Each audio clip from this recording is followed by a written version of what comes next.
Can we keep it? It's Wednesday time for our weekly trip to the New Zoo. Neil Anderson joins us live this morning from Swamico. Hi, Neil. Well, good morning. Hey, look what I found. Gotta look up. Behind me. You gotta look up. Hey, we're enjoying the morning with our giraffes, and of course they were just let outside. And you know, it's this time of year that it's warming up. Obviously, I think spring and summer's on the way, but they can go out, and a lot of times they'll spend the entire night outside, but for now they've been spending the nights inside because it's a little bit cooler. See, they're over in this area warming up, but you know, one of the things over the years that we've talked about giraffes that really we never covered is, do you know what noises giraffes make? No. So you can ask, you know what, you can ask everybody this, especially the little kids when they come out here. If you ask them that question, they'll tell you a lion, you know, they'll tell you what a goat or a sheep or any other animal, but you'll really stump them if you ask them what a giraffe noise is. And what they do is, these guys, as far as noises, they're generally pretty quiet. You'll see most of their communication right now is nonverbal. And you can hear the lion in the distance, you know, which he's calling out, announcing his presence. But giraffes, you know, they do make quite a few different noises. And like males, you know, during the breeding season, they'll make a coughing. It sounds much like a human cough, and that'll be a sound that they can make.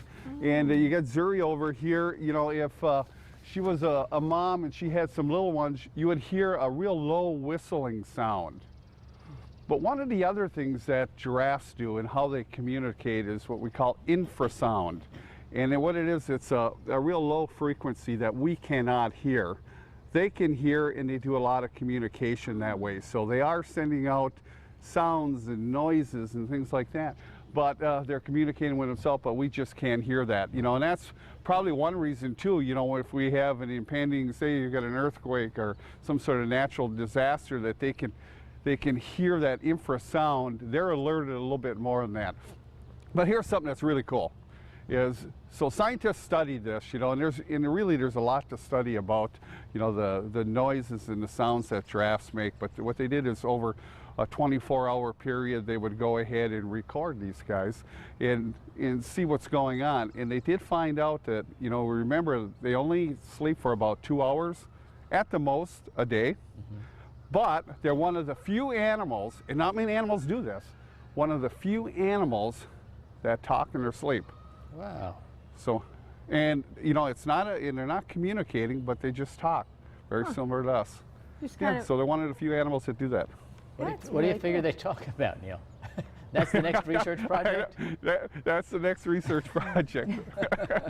You get back to us on that one. Yeah. I'll get back to you. Well, they look like they love each other, the way they nuzzle each other, and that was very And you know, sweet it's gonna be a beautiful weekend, and if you want to get connected with these guys, because remember, we do have the giraffe feeding stand up here, so you get a chance to get close with these guys. Beautiful weekend to come out and get reacquainted with Odari and Zuri. Absolutely. Thanks, Great Neil. idea. We'll check back with you next hour. And the next hour of Good Day with